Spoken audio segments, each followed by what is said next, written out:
are back! Home of the prodigal son, young Chad Townsend. And Chad Townsend plays on, plays to the whistle, kicks away for Valentine home. Townsend, brilliant. What's going on, everyone? Welcome back to another episode of the Chad Townsend Show. If you're new here, please make sure you do subscribe. It is greatly appreciated. And if you're listening over on the audio platforms, Spotify, Apple Podcasts, whatever it is, please make sure you rate and review. It is greatly appreciated. On today's show, we are going to have a look at what's trending in the NRL. Some massive storylines over the course of the weekend. Obviously, Origin teams have just been announced. The Blues team's been announced at time of recording. The Queensland team is yet to be officially announced, but we have what is a probable team, and we'll go through both of those teams. Martin Taupau and the Broncos have parted ways over the weekend over a liked Instagram post. We'll have a brief look at that. Reece Walsh's YouTube debut last night, a little talk around that. We'll have a quick look at that as well. And obviously we react to some of the biggest moments from this past weekend. All the games, some plenty of big performances from the weekend. Our big footy guy of the week, obviously, as you guys know, you can get involved. All you need to do is head over to our Instagram and comment who you think the big footy guy of the week is. And lastly, our fan questions. Now, if you got a question, please make sure you drop it below in the comments here on YouTube. We answer all of the questions on YouTube. I've actually got a bit of a stiff back at the moment, so I am a little bit stiff today. Put up a bit lame after the game yesterday in New South Wales Cup, so please bear with me if I do look a bit stiff. But Victor, let's bring him in. How was your weekend, brother? It's pretty good, mate. Ended up at the Sharks game on Saturday night. Yep. Massive win. Massive win. And to celebrate, there was no better way to do it other than going Northies. Oh. In classic chronology tradition. Jeez. Yeah. When was the last time you went to Northies? That is a great question. Honestly, it would be years. 2016 grand final. That's 9 years ago. So maybe, I don't know, honestly, maybe like 5 years ago. Yeah. I haven't been there for a long Honestly, time. I haven't been out years. in a night out in Cronulla for a long time. There's not much to do anymore. Yeah, I mean, there's no Fusion anymore. There's no what else? Fusion. 2230. There was Sting Bar. Sting Bar. Sure, people know. Yeah. If you know, you know. If you know, you know. Yeah. I mean, my time on nights out these days are a bit few and far between, to be honest. Look. I don't get that many nights out anymore, but, you know, Well, we soldier on, don't we? never too late, though. It is never too late. I mean, you always got to have a bit of fun, a bit of balance, but, anyway, we'll move on. What's trending this week? What is trending? The New South Wales Origin team. Yes. Released last night. Let's have a look. Let's go through it. Let's have a look. The New South Wales Origin team was announced last night, and Laurie Daly puts his first team in back as New South Wales head coach. And he's gone with Dylan Edwards at fullback, Brian To'o on the wings, Stephen Crichton, Latrell Mitchell in the centres, Zach Lomax on the other wing. Now, we thought that it would have been, in my team, I put Turbo, but also had Zach Lomax as neck and neck. Obviously, just come back from injury. Played his first game for Parramatta and was outstanding on the weekend. Obviously, he's a massive aerial threat for the Blues. Daly's gone with Mitch Moses and Nathan Cleary in the half. So, obviously, Mitch Moses over Jerome Luai. Now, obviously, that was always going to be a tough selection. I had Mitch Moses at 5'8" in my team, purely for the fact that I thought he was playing excellent. And Jerome Luai, has had a lot of success in that number 6 jersey for the Blues over the past couple of years. But I think Laurie Daly, just thought that,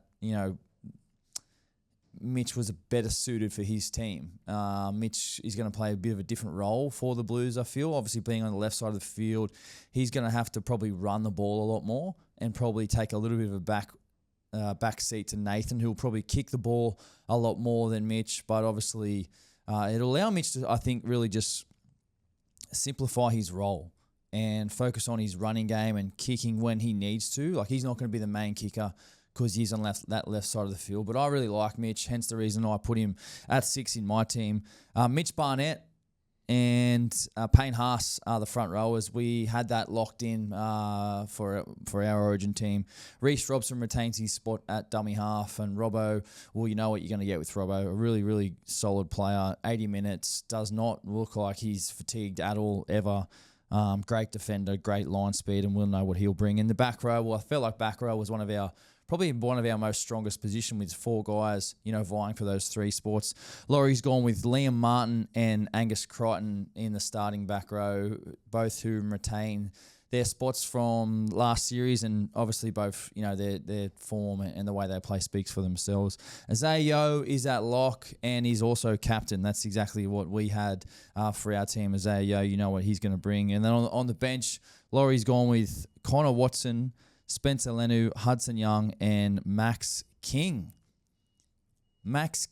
And then obviously the extended bench, Campbell Graham, who's done exceptionally well to come back from a long-term sternum injury, and he missed a lot of time. And in the game last night for South, he was absolutely outstanding. But you can just see the pad he's wearing on his chest and how that return to training and to playing from a sternum injury, like, it would have been so tender and so sore. And obviously it's great to see him now back playing and obviously in that representative arena. And then number 19, Stefano, and number 20, Ola Kawatu. So what do you think, Victor? You like it? I like it. Max King and Otto was not, and even Campbell Graham. I think last night Campbell Graham's really solidified his spot. Hey, yep. He had a cracker last night. Yeah. Had some massive defensive plays. Yeah. Especially against that try. Oh, like he knocked the ball out on Galvin's big try. Big play. Massive play. Decided the game. Yeah. I'm not too sure about the Otto pick. Yeah. I don't think he's been like the best forward for Storm either. Yep. I probably would have picked Terrell May, but like you're a big Terrell May guy. I am, but like obviously there's a lot of chat around his drama and his attitude and his little stream clips. So I get it. But I mean, like for me, like I had Terrell May in my team on the bench, just purely off the way he had been playing. Like I thought his meters, his work rate, his minutes as well. Like he was playing big minutes. He plays big minutes every single week. And Laurie's obviously gone with Max King, who's had a tremendous return to first grade and representative football. Like there was a tweet Max King put out. Not a tweet, a post in 2021. 6th of September 2022, and it reads, Max King, I know it's been a difficult and underperforming season for us, but personally I'm so grateful for the opportunity this club has given me. 12 months ago, I hit the darkest spot of my life thinking about medically retiring due to an injury, with no NRL contract or offers on the table until the Dogs gave me a lifeline. I am passionate about changing the results around because this club has changed my life. Bring on 2023. Man, that just almost, that gives me like tingles reading that. Yeah, that's goosebumps. Like from, having no contract and, an uncertain future. And obviously the Dogs a couple of years ago were poor. You know what I mean? They were constantly down the bottom of the table, had a poor squad, changed coaches multiple times. And now to see where obviously the Dogs are and Max King, like, their crowds, the way that he's playing, like what a tremendous story that is. Yeah. Unbelievable. And obviously he spent a lot of time out of the game with injury as well. And to be named to make his Origin debut off the bench, I just think like that's awesome. That's why we play Max King. You can't take that away from him. You can't say he doesn't deserve his spot because he does. The Dogs are leading the comp at the moment. He's been excellent. He's been scoring tries. Yeah, and he's been in contention the last 3 years, last couple of years. Yeah, so for sure. He deserves a spot. Koloamatangi, a bit of a snub. I think he's had a massive last couple of weeks. Yeah, his last couple of weeks have been outstanding for Unreal. South. I think it's been on the back of Wayne Bennett's decision to move him back to the front row. And obviously, at the start of the year, they had him on the edge, and Souths started well, then went through a really rough patch for a couple of weeks there, and then their front rowers weren't playing that well. They moved, to Vita Totola to 18th man and out of the team, and they pushed in Jai Arrow and Koloamatangi to start, and they've obviously done a really good job. Koloamatangi, has done an excellent job, and I think, should there be an injury, he'll probably be, someone that'll be on standby for next up. Obviously, the omission of Terrell May, well, he had a bit of an incident on streaming the other week, didn't he? He did. Which he said was about him throwing out a New South Wales Blues jersey. I'm pretty sure he got. Let's have a look at it. Well, so you know that blue jersey I brought you? Chuck it in a bin. Ah, yeah. Up to you anyway. Gang, I don't wanna be Jesus. I just wanna see Jesus, King of all kings. Anyone on? They already done it.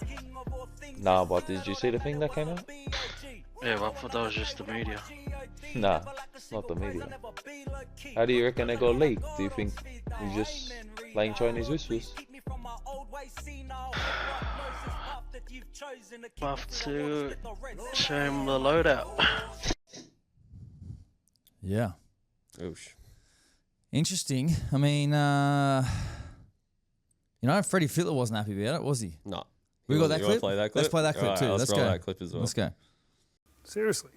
What are these blokes thinking? Like, and there's people at home that just love this game. They just love it. And you sit there playing a game and all of a sudden you want to just talk like this. How blasé. Come on. Pathetic. Yeah, Freddie, not mincing his words there. Yeah, look, I think it's just like I've never streamed before, but I just, when you're live on social media, like you've just got to be so careful about what you say. Yep. And look, I like Terrell May doing his thing and being out there and doing his own thing, but like, I think you just got to be so aware of like what you say and when you're streaming. Like streaming's not as big in Australia as it is in America. Obviously, they've got massive streamers over there, but yeah, look, I didn't think it was a good look to just say that, like throw that jersey in the bin. Like, there's a whole state of people who Someone's going to see that. Someone's going to see that. Someone's going to run with it. Like, and obviously people have sort of seen it, and now it's like we're talking about it. You know what I mean? Yeah. Like, had he said something like that, something else, maybe a different way, like, it wouldn't have blown up as big. And I get it, how disrespectful it comes off to someone like Freddie, who bleeds blue, who has played for the Blues for such a long time, who's coached the team, who has sheer emotion towards that jersey. And for him to say, like, throw it in the bin, like, I get Freddie being so disappointed and saying that's pathetic because, well, it is. Like, you probably can't say that to, like, I've never played for the Blues, but I love the Blues. You know what I mean? I would never say throw a New South Wales jersey in the bin. He's definitely hurt his chances for game 2 and 3. Yeah. If his name was ever in contention. I just don't think it's a good look for Terrell. And you and I have been massive fans of what he's done. He's played amazing. Just on the field. Yeah. He's played amazing. He's with his stats on the field, he would be deserving of a spot on the bench. He's behind Payne Haas. In my opinion. Yeah. But obviously, people talk more about, the other stuff and the loose comments and things like that. And but Is what it is. It is what it is. And should there be, an injury, well, in the forward pack, he's probably getting looked at, but, Laurie Daly potentially might not want a distraction like that in the team. But purely off football, like I love him as a player. I think he would fit in I think he's made for Origin as a purely off the playing stuff. But, maybe some behind the scenes chats.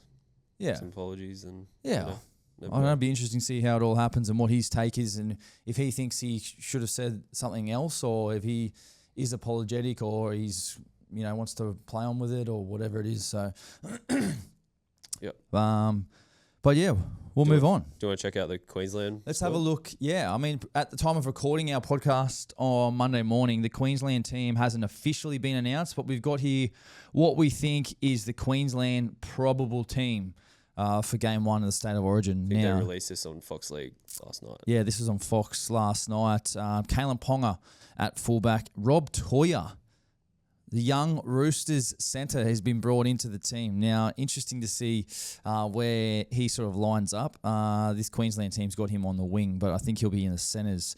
Hammer and Val in the centres name. Xavier Coates. The halves are Munster and Cherry Evans. Now, Cherry Evans retains his position in the 7. In the front row, Tino and Fodawaker. Harry Grant at 9. In the back row, Ruben Cotter, Jeremiah Nene, Patrick Carrigan at lock, and on the bench, Tom Dearden, Lindsay Collins, Beau Fermor, Kurt Mann, and 18, Corey Horsburgh. Pretty good team. Pretty good. I think Big Red got a bit snubbed not to make that starting 17. Yeah. Off Big Red's form and Canberra's form, I feel like Big Red's been snubbed there a little bit. I probably had Big Red in front of Fodawaker, if I'm honest. Yeah. Especially with Titans' form. Yeah, with Titans and Raiders in the form and Horsburgh's form. Do I like the rest of their team? Like I do. Tom Dearden, is an absolute gun. Can cover multiple positions there on the bench. Bo Fermor, we've been massive on Bo Fermor. Really like his inclusion.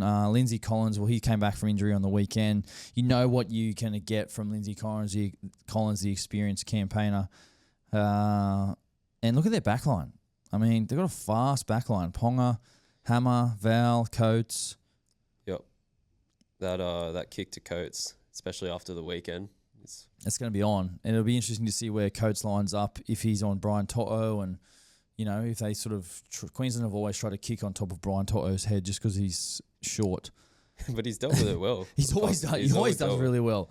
For a short man, he always does really well at Origin. You know what I mean? In that. I really like the back row. I think the back row is very mobile. Like, obviously, the two Cowboys players, Ruben Cotter, Jeremiah Nene, who's returned to form, has been outstanding for the Cowboys. Carrigan, who had a really freaking insane cut on his lip on the weekend. I don't know if you've seen it, but it does not look good. Kurt Mann, named at 17, will be interesting. He's been part of extended squads over the past couple of years, a real toiler for the Queensland team, has played a really, really good role for the Dogs coming on at lock. Is the next sort of fullback and centre. Yeah. He's now come on and he's playing in the middle at the lock forward position. Munster, well, you know what you're going to get from Munster. Harry Grant was outstanding on the weekend for the Storm in their loss against the Sharks, but... I guess the biggest talking points in this Origin team for Queensland are probably the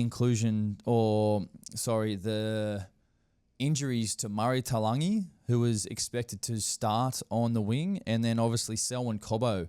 The injuries to two of those guys has opened the door for Rob Toya to come in and make his potential Queensland debut, which he's an absolute gun, Rob. He's going to be a superstar in the long term in the NRL. Also, we spoke about, Horsburgh being named at 18. And what do you think that role for Dearden's going to be? Just to spell Harry? Yeah, potentially. He might potentially play a little bit of hooker. He also just might come on and just sort of play that old school Michael Morgan role. Queensland sort of started that a couple of years ago with Michael Morgan when they put him on the bench in number 14. He'd come on and Queensland would just sort of play to the middle of the field, and then they would kind of sit a half on either side and a fullback on one side and Michael Morgan on the other. So it was almost like they had two setups, two kind of setups and attacking positions, and they would just sort of take whichever one, they thought the ball needed to go. So yeah, I see Tom playing that sort of 13 roaming role, but also could potentially play a hooker. Obviously, he's cover in the halves should anything happen. But the biggest thing with Tom is he's an out-and-out competitor. He bleeds Queensland, and he will not let that jersey down. So I am very happy to see him in the team, and he should be 7 next year. He should be in the halves next year, in my opinion. So, I mean, let's know what your thoughts are. The two teams have been announced, Queensland versus the Blues. Who do you think is going to win? Was there any players who were unlucky not to make it? We've had our say. We'd like to hear your say. What do you think? Drop us a comment below here on YouTube. Yeah, let's move on to what do we got next? Mighty Taupau got sacked for liking an Instagram post from our Footy Hacks. We'll have a look at the post. Let's have a look at it. Yeah, Martin Taupau and Broncos part ways. We'll have a look at what he... Footy hack. A lot of people in the DMs are asking me, but what's wrong with Madge? What's wrong with the Broncos? 3 things, cuz. Number 1, bro, his intensity. So intense. I've never seen a coach ride it so hard, ride the game so hard. I'm talking like, after a win, the world's a better place, cuz. It's a better place out there. After a loss, bro, you're off to the funeral, cuz. Big time. And someone's going to get cooked in that video session. Those video sessions, bro, are the most intense I've ever been in. Like, squeezed up, seatbelt, ass cheeks are tight. Proper intense, bro. When he's angry, bro, the veins are out, the neck starts snapping, and the tongue comes out. Yeah, proper intense. That was only the first of 3 slides. He went on to say stuff about like his meetings, having meetings for meetings for a meeting. So like time management and long days of training, but some strong words. Yeah, very strong words. Elijah Taylor had been coached by Michael Maguire at the West Tigers, so obviously, speaking from experience, I've heard from players who have been coached by Madge before that he's very intense. Obviously, I've never had anything to do with him, but yeah, Martin Taupau liked that Instagram post, would then go on to unlike it. And then, the Broncos, or someone at the Broncos, has someone seen it and told whoever. And then they've obviously now moved him on. Just dropped him. Yeah. Which is, I think it's pretty unfair. You know what I mean? It's a very minor incident. Martin Taupau has since apologised for his actions and for liking it. And the thing with Martin Taupau is that it's probably an amicable split at the moment, because with Marty, a lot of people have done worse than he has and kept their jobs. But because of Marty's status right now, he's quite disposable. And by that I mean, he'd be on a small contract. He hasn't really played that many games so far this season. His age, he's quite old. He's been around the game for a long time. So it's like when you're not really contributing that much and you're on a small salary, we can just get someone else to do the job. Like, you can move on and go and play somewhere else. Yep. And he'll probably go and play. I'm not sure where he'll end up this season, but this season might be his last. You know what I mean? And you kind of feel for him, because you don't want him to finish his career, what has been an excellent career. Yeah.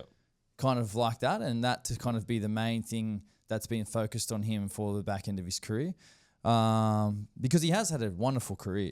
I'd love to see him at one more club. Yeah, and hopefully for his sake he does get a NRL contract somewhere. But it'd be. I think most of the stirs because obviously Mam had that incident, and now he's back, and yeah, I know. Everyone's saying, they are comparing those two. They're comparing it, and which is tough. Which is, they're obviously miles apart, those two things, with regards to one not getting sacked and someone getting sacked. And like I said before, I just think that Marty's position at the moment is disposable. Like, it's very disposable. Age, salary, contribution to the NRL team at the moment, minimal. So where does he end up? Well, rosters are quite full at the moment. There's not many teams around that have many spots open, and probably open for someone like him. So,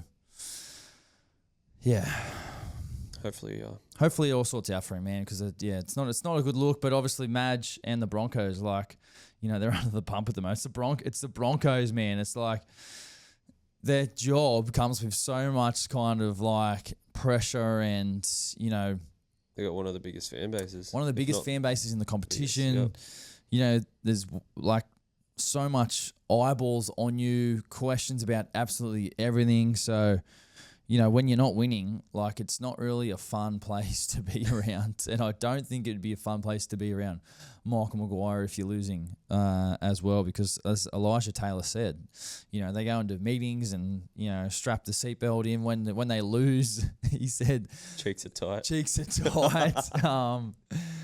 When you lose, it's like a graveyard, I think he said. It's like the worst place ever. Funeral. And then when you win, the world's like a good place. So, I'm not a fan of that. And I'm not saying that Michael Maguire does that, because I don't actually know. Like I said, I've never had anything to do with Michael Maguire before, but I'm always someone who tries to keep an even keel on life and football. It's I don't want to get myself too down after I've played poorly, or I don't want to get myself too ahead of myself if I've played really well, because trying to keep even, trying to keep the same energy every week with regards to prep, routine, structure, but obviously working hard on the things that I think I need to improve on as well. Just a little bit of routine insight. Exactly. That's it. What do we got next, mate? Well, let's have a look. Walsh. Yeah. YouTube debut yesterday. Yeah. Very long awaited. He has a massive following, He does. He's Walshy drops his first YouTube video last night, and he's probably one of the most marketable players in the game. One of the largest followings in the game, one of the young superstars in our game. And look, I think this is going to be something that's going to be more common for players as the years goes on, and more normal. Now, I've kind of been doing YouTube here and there since 2018. and I've never had a massive following. I've never I wouldn't say I'm marketable like in comparison to Reece Walsh at all. But what I do enjoy doing is like I do enjoy putting videos out, being creative, showing what my life is like away from football, because I just feel like I'm a normal person, but I just play football on the weekends. Like I got a family, I go through all the same things that everyone else does. Just play a little bit of footy as well. So for Reece Walsh, I love this. I love that he's putting some time and effort into a passion outside of his. Now, of course, he's going to get criticised. Journalists, traditional dinosaurs are going to go at him in the mainstream media. They are going to say stuff about him that he shouldn't be doing this and he's getting larger than the team and whatever. For Reece Walsh, just do you, brother. You're a great player. Put yourself out there, have fun on YouTube. The kids absolutely love it. More kids and fans at games talk to me about YouTube than they talk to me about footy nowadays in the past couple of years. I've noticed that for probably about 3 or 4 years, and it's great. You know what I mean? If you can connect with your audience and then later on in the track, if you can then monetize that, like that's awesome. It's massive in America. Victor, you compared his channel to what you thought was Anthony Edwards. Anthony Edwards, I think. Who plays in the NBA for people who may not know. Yeah, he has like a very much like Q&A style, one-on-one interview type style in his YouTube videos, and I saw that through Reece Walsh. Yeah. I think it's massive for his image as well. He gets criticised a lot about being like, up himself and stuff. But I think this YouTube stuff will, it'll show him shape his own story. Exactly. And it'll show who he actually is. Like, Walsh is a young father. He's got a beautiful little girl. He's obviously just a superstar on the footy field. So I think it's going to show him more as a person as well, which will be great. For him, like I said, Spencer Lenu, he's starting to vlog. I spoke to him the other day. He's brought his camera into training. Obviously, Terrell May started this year. Ponga's done it here and there. Drinky's done a little bit on our Players Golf Club channel. By the way, just a quick plug. I am wearing the new Players Golf Club Winter Collection T-shirt. I got the hoodie. And Victor's got the hoodie and the new hat on. playersgolfclub.com.au. Check it out. This is dropping probably in a couple of weeks' time, as soon as winter hits here, which is, 11, 12 days away. So stay tuned to that. But, anyway, where were we? The YouTube sensations. Yeah, look, I think it's going to be more popular over the next couple of years. The hardest thing, or the biggest thing, is like when you're playing and like you're losing, continually to put like videos up and content out in there. That's the challenge I've always sort of faced. And as I've gotten older, I've just been like, stuff it. Well, I mean, like you watched his video yesterday. Yeah. He was like, I've been playing shit. Yeah. So I think it's just being transparent about it. Like everyone can see it. So and it's the same thing with like, hiding from it. This podcast at the start of the year, like when I was playing in the NRL, like, and we were losing, I was like, hey, like me doing a podcast for an hour on a Monday morning is not contributing to me losing, but like I am here. Like I still live a life, you know what I mean? So I would urge these boys to continually just to be themselves, you know what I mean? And to be transparent and to be open to and say, hey, like losing is a part of the game. Playing not playing well or having some adversity in the game is part of it. But obviously, Ponga, like I don't think he's put out one for a while. Like he's obviously the captain and the face of Newcastle, you know what I mean? So he would probably have to be very wary about what he actually does and when he puts videos out. Yeah. But anyway, nonetheless, we absolutely love it here. And we'll see what he has to come. Let's move on to all the big takeaways from this past weekend, round 11 in the NRL. It started off with the Eels putting a decent little scoreline on the Knights, 28-6. And the Knights, well, they've been in a bit of traumas the last couple of weeks. Parramatta controlled the ball for pretty much the whole game. The Knights, 36% kick defusal, which is disappointing for them. Knights missed 49 tackles as well. Their defensive energy was just not there. Moses and Lomax, who scored 2 tries, were dominant for the Eels. And Lomax, on the back of his one game, goes straight back into the Origin team. So for the Knights, well, they've made some changes over the past couple of weeks. Where to for this team, eh? Yeah. It's a tough one for the Knights because I feel like they've made a lot of changes, especially like in the halves. And we always talk about that. And then I feel like the same story is like week in, week out when I watch Adam O'Brien press conferences and Ponga's sitting there and like the body language is just terrible. And, obviously they're really disappointed. And, Adam O'Brien, he just doesn't seem to have the answers at the moment to get this team unlocked. And they've got a good team. But it's like, how do they find a win? They've had a couple of really disappointing losses over the past couple of weeks and from scorelines where have been quite considerable. Obviously they lost to the Titans last week at the end of the game. This week, disappointing loss, and it's probably going to take some more changes, I think, from the coach. And, Yeah, I just don't think they have the halves pairing for it at the moment. Like Fletcher Sharp's obviously the 5'8", but Tyson Gamble, he didn't do too much. Yeah. I think Ponga's playing through injury as well, through that rib injury, and you can obviously see it. Like he's not taking on the line as much or as deep, and that's really affecting their attack. I think like I know that like obviously the halves have been changed a lot, but I think holistically like the team, like their kick defusal 36%. That's poor. Of 10 kicks, you're catching 3.6 of them. Like you're giving the opposition field position straight away, just to basically, another set. And then if you defend more, like you're under more fatigue. So just effort areas. Yeah, big time. Completed at 69%, which isn't good either. Yeah, definitely. Disappointing for the Knights, but obviously a nice win for the Eels. Let's move on to the next game of the weekend. Bulldogs 24, Roosters 20. So takeaways for this game. Well, the Roosters, started absolutely awesome. Jumped to an early lead for try from Mark Nwanganitawase early. Mark's second try. Probably one of the best tries I've ever seen in my life. That is the greatest individual try I've seen in my life. To tiptoe down the sideline, and then he goes to kick it, and he keeps his keeps his right foot in the air so he doesn't tread on the sideline, kicks it back in, sprints out, then he's out, then he comes back inside the corner post, gets his 2 feet inside the field, and then dives on the ball and scores it. Like, absolutely insane. Marky Mark he's one of the most talented athletic players I've ever come across and ever seen. Everything from his like vertical jump to his like power cleaning to his squats to the way when we're doing kick catch at training, if you kick a ball to him, he just jumps like hands above the head, extended, and just athletically amazing. And a great dude as well. Really, really great dude. And those tries, that second try was absolutely outstanding. One of the best tries I've ever seen.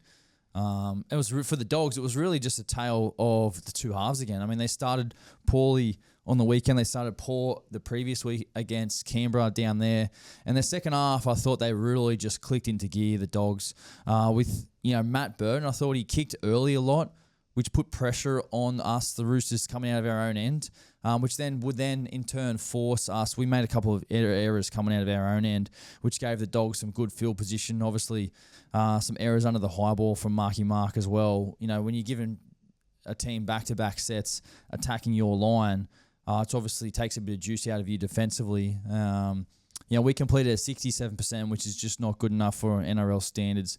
And another interesting thing for me was the Dogs, their adjustments in the second half, which I really, really liked from them, was their, instead of attacking the edges more, the Dogs decided to change their angle, so they dropped plays back underneath, and they came back at the ruck. And, you saw Matt Burton's try when he got dropped under, he came back through the ruck and scored. There was another try that was exactly the same, and that's how you play football when it's a little bit dewy, a little bit greasy, as the weather starts to get colder, the grass is a bit slippery. It's hard to kind of get your footing. And I just thought that adjustment from the Dogs at halftime to go back through the middle and change angles was excellent. Bronson Cherry was the other one, who scored the other try. And, I'm watching the game and I'm like, that's how you play football this time of the year. So really well done from the Dogs. Max King ran 179 metres, ran himself into Origin.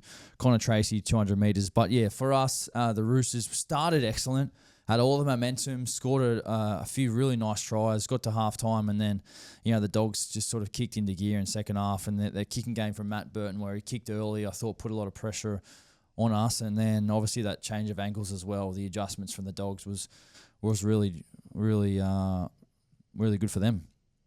Next game, let's have a look. Excuse me, Gary Jack is still just Gary Jack update. It's still a bit stiff here, but doing my best. I've got to go into physio after this, actually. The old boy needs to get some physio on the back. Can't get into the car, I heard. Yeah, it's hard. It's hard sitting down and getting up at the moment. I'm doing well to stand up. So, anyway, let's move on. Let's wrap this up. Let's get into the physio way. Let's move on. We soldier on to the next game. Warriors 16, Dolphins 12.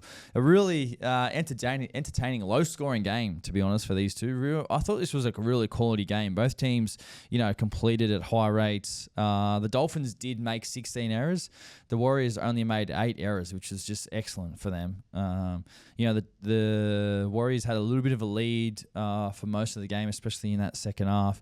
But the biggest turning point in this game was the Roger Tuivasa-Sheck no call knock on at the end.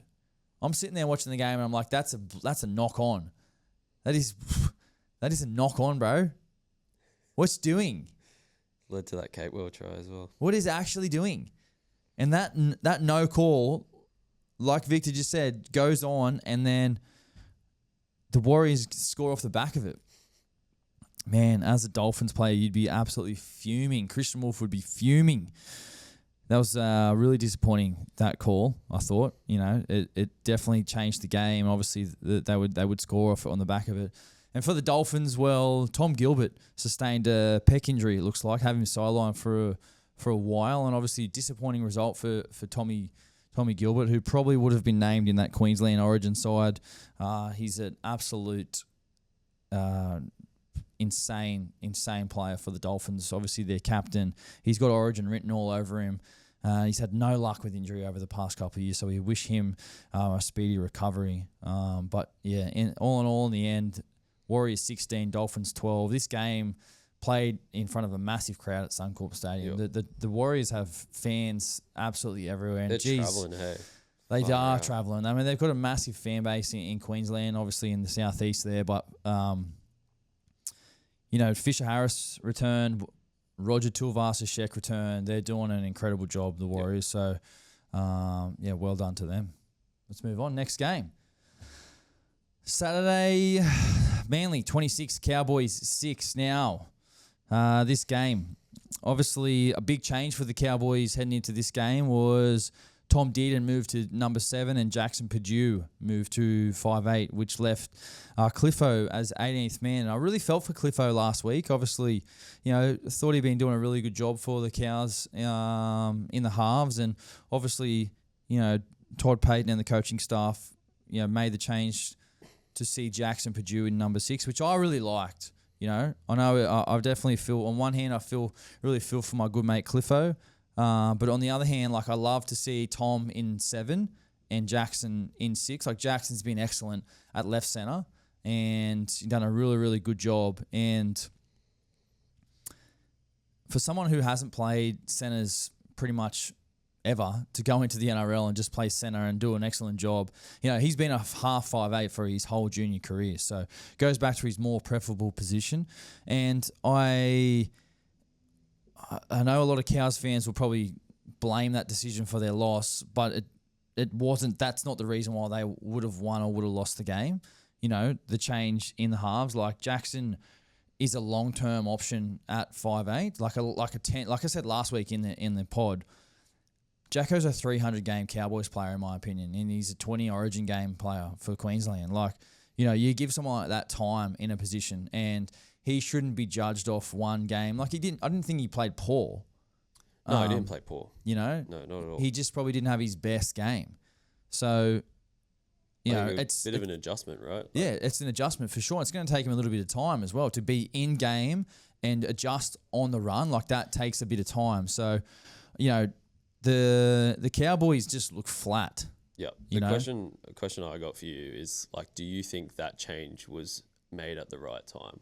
Because obviously, like they came off that 30-all draw against Panthers, but before that, it was like they had the bye, and then before that, they were on like a 4-game win streak or something. So what do you think like warranted that decision? Because I thought Cliff was doing a great job. like Cliff was doing a great job. You know what I mean? That's why and I'm really good mates with Cliffo, so I do feel for him in that regard. But also like I'm like, was it, to answer your question, was it the right time? Well, it's like, if not now, then when? You know what I mean? When is the right time? Do you wait until you lose games, you know, or do you sort of be proactive and have a look at it now? And like the contract situation of like Cliffo's off contract this year, Tom Duffy's off contract this year, you know, Jackson Padue's off contract next year. But they would be talking to Jackson Padue now about signing, even though he's a year out. Yep. They're probably not talking to Cliffo and Tom Duffy at the moment because they're probably wanting to see how Jackson goes. You know what I mean? They see Jackson as, like I said, a long-term viable option for 10 years for the Cows. Yep. They probably don't see, with respect, Cliffo or Duffy doing that for 10 years. You know what I mean? Because of the age and things like that. So, yeah, I think if not now, then when? But obviously, you know, because of his age, and he's young and he's got a massive ceiling, like he gets a bit more time to sort of evolve and play and get some experience in the halves. So I like the move from the coach. You know, I do like the move. So, you know, time will tell. Obviously, Tommy's going to be out this week for the Cows. Who do the Cows play this week, actually? Do they play or do they have a bye? I think they have the bye. They have the bye. They have the bye. That's right. So I thought they had the bye. So obviously no game this weekend. So they play Tigers the following week. After Origin. After Origin. Yep. So on Saturday. So yeah, obviously Tom has to back up, and you think he probably will because he's playing 14 in Origin, that he probably won't play 80 minutes. But yeah, we'll see how it all plays out. But like I said, the Cowboys look flat for me. I thought they were a bit flat, and they sort of missed a lot of parts of their game. I thought, especially on their left edge, they were just too deep on a couple of times where Drinky was sort of searching down there, looking to pass, looking to play long. And I thought, you know, they missed a couple of opportunities there. I thought Murray Talangi had a really solid game. I thought he started the game really well. It looked like he was carrying the ball really strong. It was really unfortunate for him to get that injury that's ruled him out of Origin. It was great to see Zach Laybart back. He looked great. Really looked athletic in his position, but you know, he's only going to get better for the run coming back off an ACL injury last season. But yeah, disappointing result for the Cowboys, and a really good result for Manly, who obviously lost Jake Ravojevic early to that HIA. It was knocked out cold. It was just disappointing to see. Yeah. Obviously saw him on the sideline later on and he looked okay. So yeah, let's move on. Next game. Sharks 31, Storm 26. Victor, anything from you? Yes, you were at the game live reporting. How many beers did you have on Saturday night at the Sharks? I was live reporting, but I was drinking as well. Drinking. Nah. I had 4 beers. 4 beers? Yeah, because they're too expensive. Mid-strength? Nah, full strength. Full strength. What's a beer cost? What's a beer cost at the footy these days? $11. $11. Can. Yeah. Crazy. Shit. Start sneaking my own stuff in there. Got to start doing it. I've never bought a beer at the footy, obviously. I've never been to an NRL game and watched everyone playing. We're going to have to do that on a vlog or something for sure. Yeah, for sure. Undercover. That's crazy, but I'm just thinking that. Actually, wait, I commentated a couple games, but I've never bought beers at an NRL game. Yeah, that's going to change. I've never been there and just watched. I've always been there. I've been there and commentated. So, yeah, I mean, obviously one day in the future I'll probably do that. But yeah, your Sharks 31. That was a hectic game. Yeah, I'm glad I went. It was a good atmosphere. Yeah. Shark Park was loud for once. No, I don't know. They're always pretty loud. They're always pretty loud. I don't know. I feel like Shark Park has turned into a bit of a social gathering now in some games. It's like most footy. I get it, but like there's a massive young crowd. Yeah. And I feel like half of them don't watch. Honestly, that's like most football games now. Crowds are turning into a younger. I'm comparing it to Belmore though, and like Bulldogs fans. Yeah, Bulldogs fans are wild though. Yeah. Yeah. But anyway, it was good. And it was a good win. Yeah, this was a great game, I thought. Two quality teams going at it. And obviously, the Sharks were great. They executed all their plays, all their opportunities. They just executed. They obviously lost KL Iro and Jesse Raymond to injuries, forcing Sifa Talakai and Daniel Atkinson out on that right edge. Sifa was in at right centre, Atkinson on right wing. And you could just see the Storm were just targeting that edge as much as they could. Obviously, Xavier Coates scored an absolutely insane try jumping over the top of Atkinson. Atkinson was like, what the hell do I do here? There's no way for him to stop that. I was on that corner as well. And I was just like, holy fuck. Yeah, it was a great try. Awesome try. Yeah. So, the Storm, I just thought was just off a little bit. I mean, I'm not taking anything away from Cronulla. I thought they were great. Like I said, their execution was on point, and I really liked the field goal from Trindle before halftime. Obviously, to go up by 13, I think it was. You could see the scrum, and you could just see that they were working into the post and that field position. Obviously, a couple of weeks prior, obviously they got taught a lesson. Or learnt their lesson, in the Tigers game, when they didn't kick that field goal. And I just thought it was really good improvement from Trindle to execute at that moment in time. I'm sitting there thinking as they're feeding the scrum, geez, need to set up for a field goal here. There's less than a minute to go, field goal. And Trindle just set the whole thing up, executed to perfection. So I thought that was really well done. Will Kennedy, I thought he had another really solid game. He's been excellent. Off contract still at the moment for Cronulla. That try for Daniel Atkinson, which he set up, just kind of drew in. Yeah. That left. And when he went out, then he went in and away, and he brought in Nick Meaney, I think it was, and passed, and Sifa Talakai, the quick hands from Sifa, boom, boom.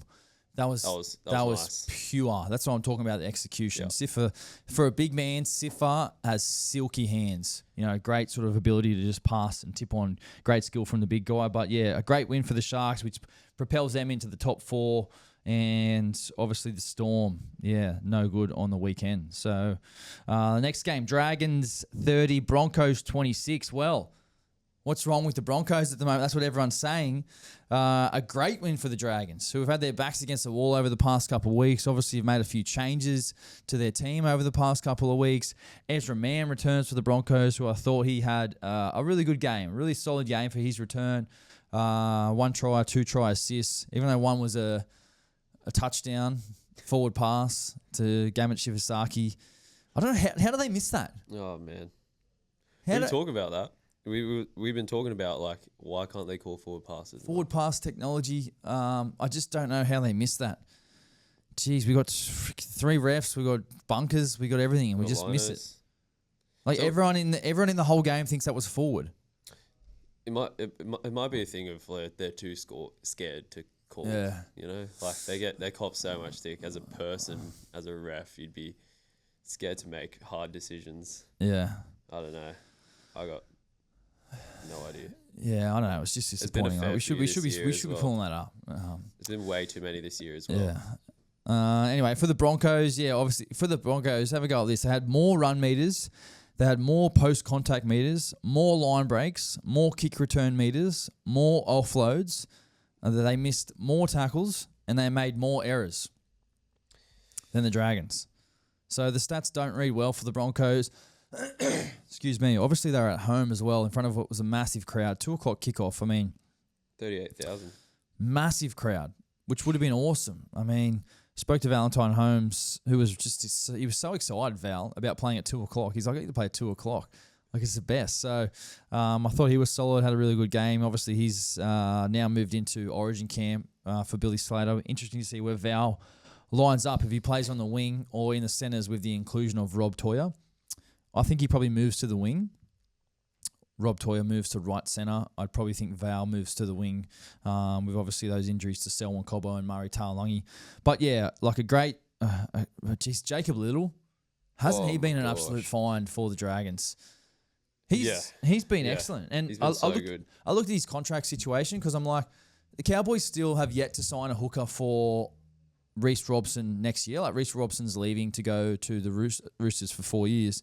So I'm like, are the Cowboys looking in-house for their hooker, or are they looking externally to bring someone in? And Jacob Little would be the perfect guy to bring in. Yeah. He's got a mutual contract, a mutual option in his contract next year. So it means the club can take it up. What a mutual option means is, I'm pretty sure if the club take it up it's at this level, and if he takes it up, it's at this level of payment. So it's going to be interesting to see how that sort of plays out and what round, I guess, he has to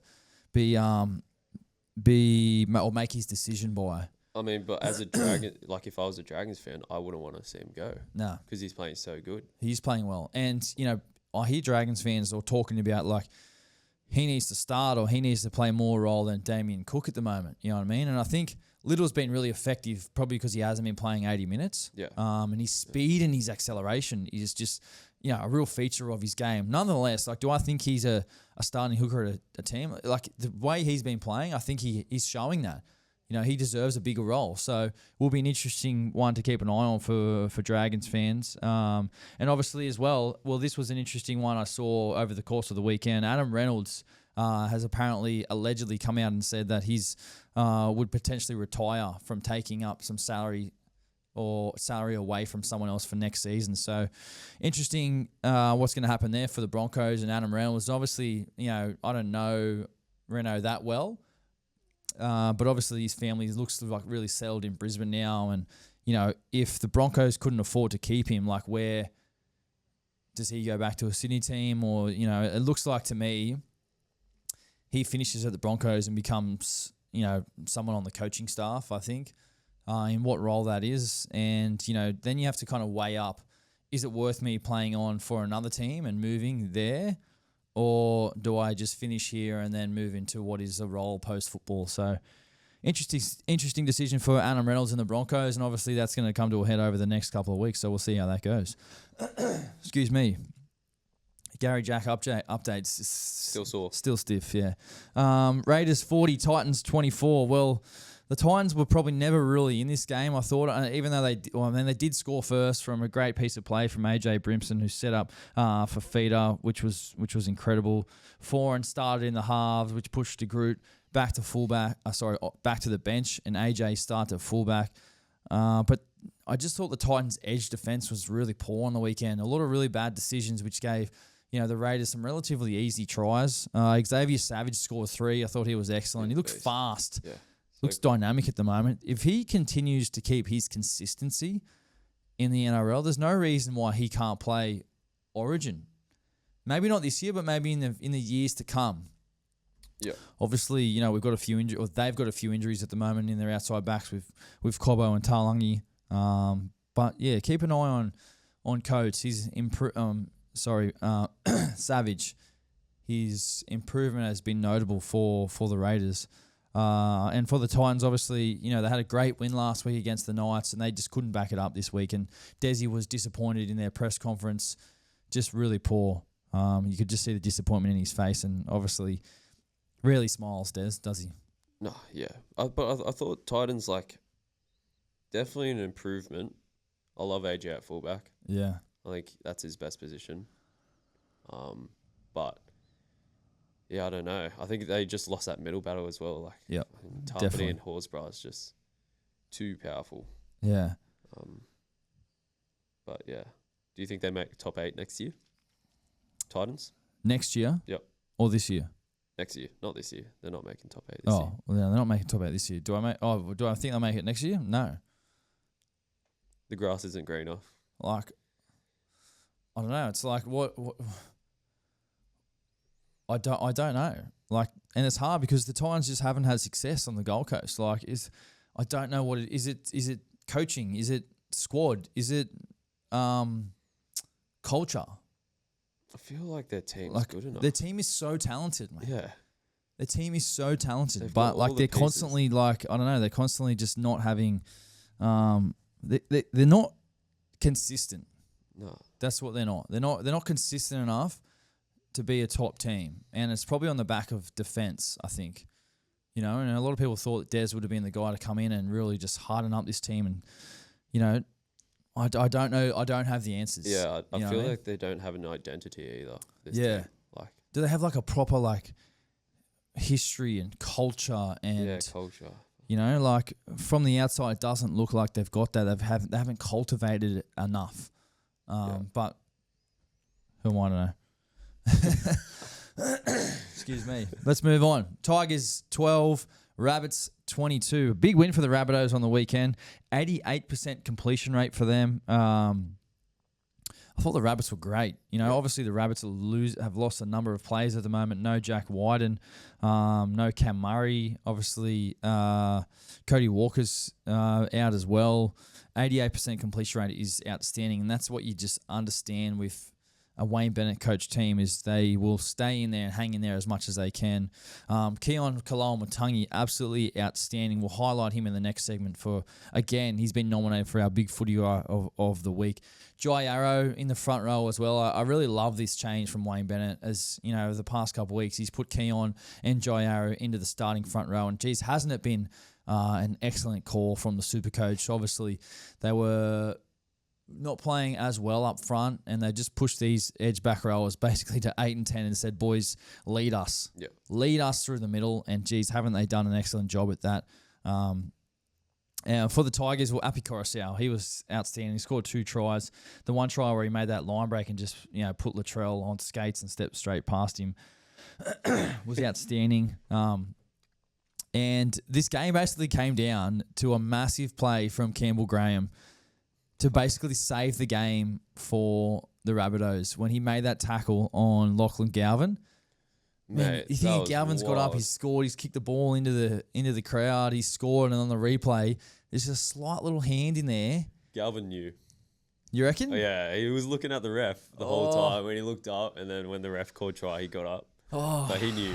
What a play, man! What a play from.